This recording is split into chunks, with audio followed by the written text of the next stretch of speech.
Thank you. Next question. Okay, Katrina, can you hear me? Yes, ma'am, I can. There Okay, you go, girl. Congratulations. thank you so much. Thank Girl, you for. you got to give me your cash app. You ain't sending the cash app yet. Okay, I'm gonna be doing. Cash app after this. Thank you. I'm gonna be doing it. We're celebrating my husband's 50th birthday this weekend, so I've been kind of Aw. around. Oh, okay. Happy birthday, hubby. Oh Uh, my gosh. Hey, tell hubby that you've been winning back to back on them challenges. I don't know what's going on. We said, well, I don't know. I'm just so elated. I can't even tell you how I feel because I have to say I stepped out of my job. I did everything, and I'm just going full force into this. And it seems like, I mean, the universe, the heavens, God, everything just opened up for me when I decided to just take that step, and my wings just sprouted. And I'm just, I mean, this here alone has just shown me I did the right thing. I made the right choice because Yeah, yeah. every Saturday when I see the dun, dun, dun, dun, dun, I'm like, but thank you, Katrina. I did have a question about because I got the walkthrough. Thank you so much. Thursday, it's gonna be at 9 o'clock Thursday. I'm looking. Awesome. Thank you for that lead. Okay. And but my question is that when you do your when you move in, move out, pay? Do you use employees or just solely contractors and pay them for units? Right. I use contractors. Okay, so you wouldn't put an employee on move in, move out cleaning if like I want to Um, go. I have people wait. I'll tell you this. I started off with employees doing move in, move outs, out cleaning. Mhm. And my issue was a few things. It was timing. I know that I've cleaned enough move in, move outs that it's going to take anywhere between 3, 5 hours max. And 5 hours might be for your worst case scenario apartment. Okay. We're talking about apartments, not houses. Okay. And I had a situation where I was paying this lady and she took 8 hours in there. And I was Mm. like, what the world is going on? She's in there. I mean, you got to think about it. You're in an empty apartment. She's got a boyfriend in there. She's talking on the phone. They just dragging, Yeah, just moping around, and I'm like, what? I'm panicking because I gotta pay her, you right. know. So that was the first issue. It was always with time because my workers would work slow. Okay. Okay. And I would be pissed off because I'm like, oh man, I'm trying to save money. I'm trying to profit here. And y'all want to walk. Okay. So the next issue I had was with the supplies. Mhm. So I would buy supplies for them because they're employees. So we have to purchase the supplies. But I noticed that every time I got the supplies and I'll give them a supply kit, they're always coming back. I need more bleach. I need more Fabuloso. I need more. I'm like, what? I just bought you some. So they were just spraying and just using up all the supplies. They were taking supplies, cleaning other people's units with them, and it was just a hot mess. Okay. Okay, so I found myself spending a lot of money on supplies. So at that point, I started to dilute the supplies a little bit. Just let me dilute it, stretch it out a little bit, then give it to them. We'll try that out. Um, those are my main problems. The next problem would I would say was of course the taxes. You got to pay employee taxes. Right. Um, but those are my three headaches that I said, you know what, I think I want to go contractor route because that way I can do like a set price with them. Right. I didn't know back then that it's three ways that you can pay employees either. Mhm. Okay. Until I didn't know this until I got into my second year of business and I had quit my employees that you can actually pay an employee salary, you can pay an employee hourly, or you can pay an employee a percentage of the job. Okay. Okay. So Okay. I found that out later after I gave up on employees. Okay. I could have just did a 60-40 split and then, I could have been good.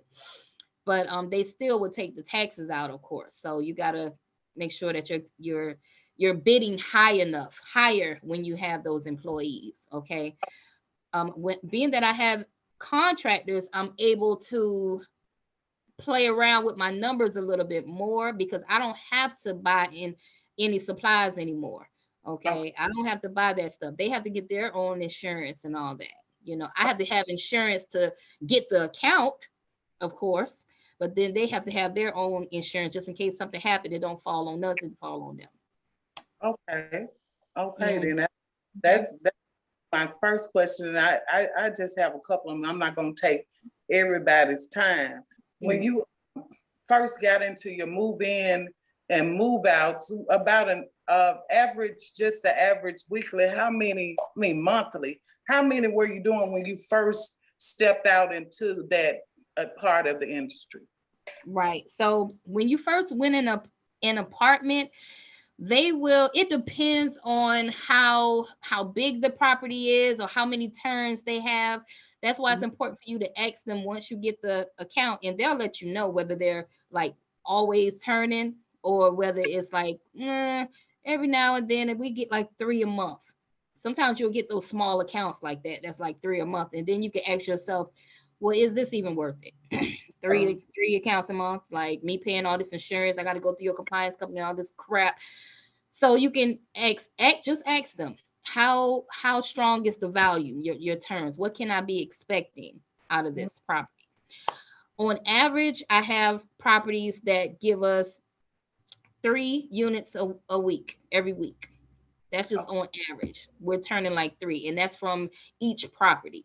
And it keeps us full because if you got 38 properties, now you're just loaded up with work, But on average, if they're busy, they're giving us like 3 units a week. Okay. That's Okay. pretty Okay. average. All right. Well, and I have one more question. And wait a minute, let me doggone it. I got all these questions wrote down, and I don't want to take everybody's time. But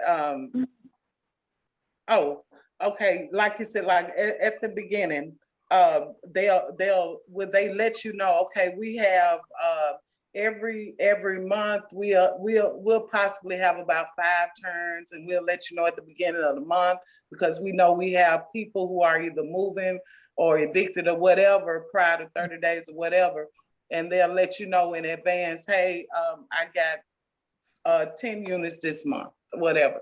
Do they do that, or do they just look? We got a unit today. Do they like that? I ain't gonna lie. Sometimes you may find some companies that just last minute clean, but it's not a average thing to happen. I've stolen people accounts like that. Like, I'm like, y'all ain't got nobody to clean it. They're desperate. They're like, our cleaner just, they didn't show up and the move-in is today.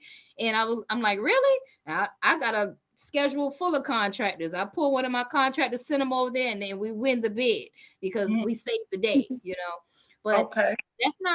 That's not like average for them to do that. If you have the contract with them, what my people do is they contact my scheduler. So I hired the scheduler, and his job is to reach out to them and see, oh, what bookings do you have for next week? Or can you send your bookings in for the month?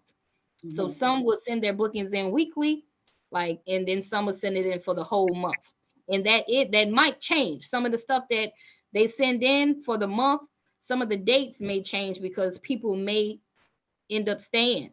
They might not want to move again. You know what I mean? So things might change within the month. So you got to stay on top of that as well. But for the most part, you can get them to send a schedule in ahead of time so that you can, do what you have to do on your end. Okay. Now, I promise this last question. You okay? This is the last question, y'all. And it's about, okay, for someone who is stepping out with a limited income, limited cash flow, and doing flyers, business calls, cold calling, but don't have the thousands yet to spend on online marketing, which I know you were saying on one of your videos about Craigslist, $5. I'm gonna check that out. But Right. here in Vero will cold calling, because I was so amazed. I'm gonna tell you how fast. Oh my God! It was like 3 days later. I was like, oh my. So cold calling is not dead. Evidently, it's not dead. Dead, honey. You got that lead quick. Yeah. You know, with that, looking at the laws of average, that's being real. I was so amazed, and I'm like, so this works. So that's the last question. What's your real, true point of view on old school cold calling? Does it work? Hi, I'm Mrs. Keith with K1 Commercial Cleaning Services here in Vero Beach, Florida. At K1, we specialize in move-in, move-out cleanings, warehouse office cleanings, and we also service residential dumpster cleanings. We're ready to serve you. Give us a call at 772-261-0421 or email us at headadmin@k1commercialcleaningservices.com. We'll be happy to serve you. At K1, we value accountability, dependability, quality, and we also value you. Give us a call. Hi, are you looking for a dependable and reliable cleaning service? Well, our team of professionals are here to assist you in making your Airbnb and office shine and sparkle. Give us a call today for a free estimate at 904-383-6441, or you can visit us at myppcleaning.com. I look forward to hearing from you. Hello, my name is Kieta Epps. I'm the owner of Immaculate Soul Sisters Cleaning Services. We specialize in residential, move-in, move-out, commercial, and carpet cleaning. We're located here in San Antonio, Texas. We're a small company and we're growing every day. We would love to do business with you.